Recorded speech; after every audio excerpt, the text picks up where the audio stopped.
Roger shared with me that after the death of his late uncle, he was appointed the executor of his uncle's estate. That was his first experience taking on that role. It exposed him to language like testator and last will and testament, and got him thinking about those terms in relation to the Bible. Roger and I were talking about how the King James Version of the Bible seems to flip back and forth between covenant and testament, especially in the book of Hebrews. I must say, said Roger, that I find it a bit confusing that the King James translation uses the words testament and covenant interchangeably. It is confusing for me too, I said. Why don't we go online and see what the original Greek language was, recommended Roger. Great idea, I replied. For that kind of search, said Roger, let's use the Blue Letter Bible. Roger and I searched the Blue Letter Bible website on his iPad, and this is what we found.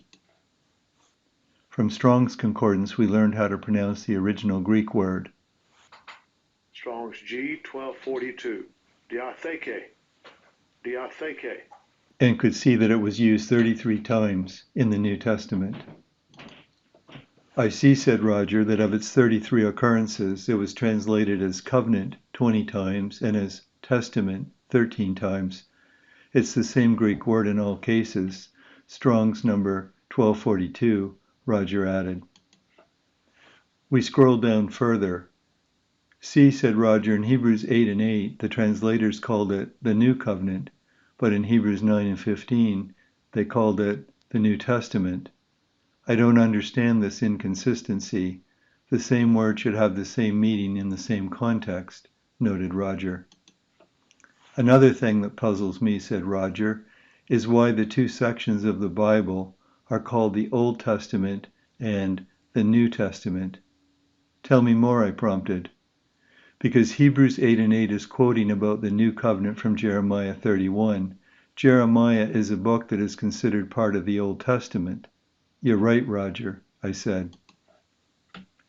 The New Covenant of the New Testament Scriptures is actually an Old Testament idea, I said. It doesn't make sense to me, said Roger, to call the section of the Bible where the New Covenant is introduced the Old Testament. No doubt, I said, it has led to misunderstanding.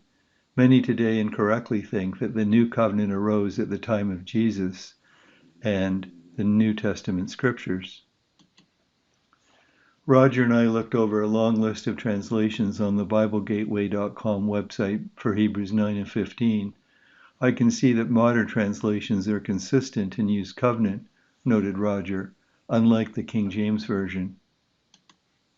The disappointing thing, I said to Roger, is that the consistency was not followed in the very next verse. Diatheke becomes will or last will and testament. Yes, said Roger, it does seem like the translation last will and testament is a modern idea, not something relevant to the time when the letter was written or the point that the writer was making, said Roger. A covenant has one thing in common with a will, I said. A death is necessary to bring the terms of the covenant into force. The death is not the death of the testator, as in the case of a will. It is the death of the covenant sacrifice. I am beginning to see the picture, said Roger. It ties into our last discussion about sacrifices and covenants. Yes, very much so, I agreed. I'm really not up on all these legal terms, said Roger, but recently when my uncle passed away, I was appointed the executor of his estate. Through that role, I have been learning more about wills and how they work, said Roger. The person who makes out the will and leaves his or her estate to his or her heirs, or beneficiaries, is called a testator, Roger said. It is when that person dies, then, I noted, that the will takes effect. Yes, said Roger. In the case of a covenant, I observed, unlike a will, it is not the party who enters into the covenant who dies. It was God who entered into the covenant, and God cannot die, Roger said. But the covenant's terms are made effective by the offering of a sacrifice. A death is required, I said.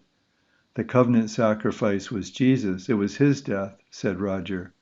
Yes, I said. Young's literal translation calls the role of the covenant sacrifice the covenant victim. That sounds more accurate than the other translations, observed Roger. They go down the wrong track when they translate diatheke as will rather than as covenant.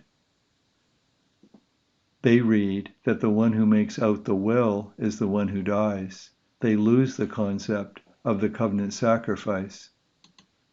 Roger, I said, it is possible for some Bible students to have their eyes glaze over when this kind of discussion is held. They find it boring and not important. Why do you care? I asked. Let me go back to my recent experience as the executor of my uncle's estate, Roger said. There were details in his will that were important to understand and to follow. And frankly, he was a reasonably wealthy man. The distribution of his estate resulted in a substantial payment for those who were designated as heirs to receive it, Roger explained. It was not boring at all, it was vital work. It was essential for the well-being of the heirs. Out of respect for my late uncle, it was not only my responsibility and duty, but also my delight. So it is the same principle in a much greater scale then, I offered to Roger, with the everlasting covenant God made with Abraham and his offspring. Indeed, said Roger. We need to pay attention to the details and make sure we understand them correctly, I said. Yes, said Roger, out of respect for our God who gave us the covenant as his assurance to us, said Roger. And if I could put it this way, I added, it is in our own interest too, as those who desire to be blessed to be heirs of that covenant, redeemed by the covenant sacrifice of Jesus. Not boring at all, said Roger, to those who care about and seek for understanding of God's ways. Thanks for talking with me about this subject, Roger said, before we parted. You're invited to engage in further Bible study. You can read the Bible study this month from the goodnewsplan.org website.